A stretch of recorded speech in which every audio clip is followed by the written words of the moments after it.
Happy Monday, everyone. I'm Daryl. And I'm Elizabeth, and we are back with our second episode of Flipped in 5.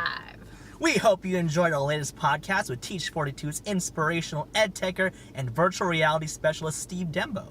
If you haven't checked it out yet, go to flippingoodtech.com and give it an Oculus Go. It is truly out of this world. That's right, Daryl. It was truly an amazing dialogue, and we learned so much. So much, in fact, that we started to dig a little deeper ourselves into this world of VR. Isn't that right, Tina? Yes. So with that said, buckle up, stay alert, and enjoy our top 5 things educators should consider before using VR in the classroom. Hello, everyone. If you'd like access to this wonderful resource, you can go to bit.ly/flippinvr or check out our website at flippinggoodtech.com to see our other podcasts and other resources that we have for you. So here we are. We're going to introduce the 5 things educators should consider before using VR in the classroom. So number 1 is to understand truly what VR is. You should follow experts in the virtual reality world like Jamie Donnelly and Steve Dembo just to get ideas and stay up to date on the latest VR news. On this slide, we have videos that you can watch to understand truly what virtual reality is. And you can also watch our podcast with Steve Dembo. And that brings us to number 2. You definitely want to understand safety and age restrictions when it comes to our younger children under 13. And this video here, Is VR Dangerous for Students, is a really good one to watch. And what we found kind of in our research on VR is that it really just comes down to, is the device physically safe for the students to use? Meaning, is their vision going to be affected by it? Is the headset going to be too large for them because they're under 13? And the other thing is just being informed about COPPA, which is the Children's Online Privacy Protection Act, which states also that we are limited to what information we can give these online or third-party websites for our students under 13. And naturally, we want to always seek guidance from administrators, parents, etc. Cover your bases and be able to give a reason for using VR in the classroom. And the biggest one we found so far is limit the amount of time that you have your students in VR, because there could be some disorientation that happens when you're in VR for a very long time. And we want to just make sure our kids have the safest, best possible experience that they can. Perfect. Number 3 is to determine the best devices, equipment, and apps for your students. Now, there are options out there that can be cost effective, like for example the Google Cardboard. You can get those for around $15, but of course they do require a smartphone or an iPod to work. So really, you're not just spending $15 for VR, you're actually having to dish out for the device as well. Other options out there, if you wanted to spend more money, you can use the Oculus Go, which we discussed with Steve Dembo. One of the up-and-coming equipments out there where you don't really need a device. It's virtual reality on the go.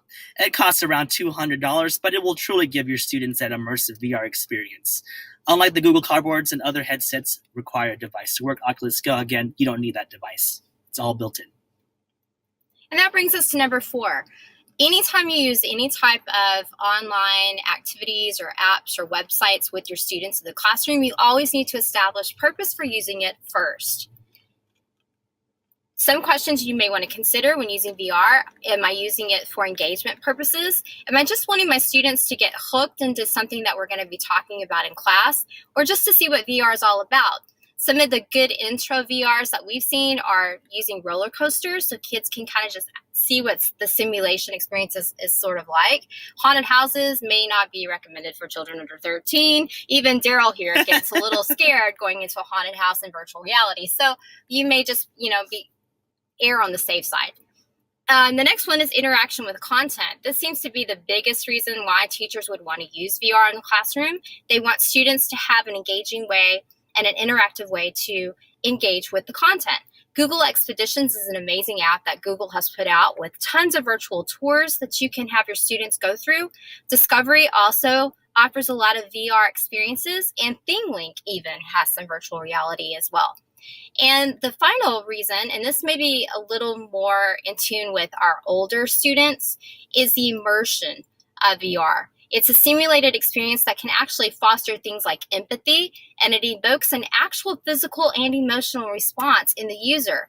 The Oculus Go and the upcoming Oculus Quest or other all-in-one headsets provide this immersive experience, so much so that Steve Dimbo even said it actually feels like you are engaged in the experience. I think one of the examples he gave, Daryl, was and the difference between using Google Cardboards and Oculus Go is if you're climbing Mount Everest and you're using the Oculus Go, you will actually feel out of breath when you reach the top of Mount Everest using the Oculus Go versus just kind of seeing the 360 view of climbing the mountain.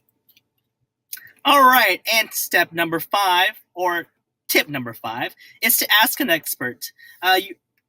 Virtual reality is up and coming. You're not the only person who wants to use it. It's a great tool, but I'm sure there are people out there who probably used it before. So reach out to people on your campus, your administrator, the instructional technology specialist for your district or on your campus, or instructional coaches that can help you set up virtual reality and see if it's right for you.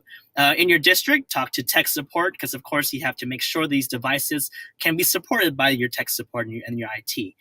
Digital learning, of course, will be there to help you ensure the apps and devices are supported. So always try to reach out. You can also reach out on Twitter. There are amazing people to follow if you want to help get some ideas. Teach 42 with Steve Dembo. Jamie Donnelly is a great resource too. Back in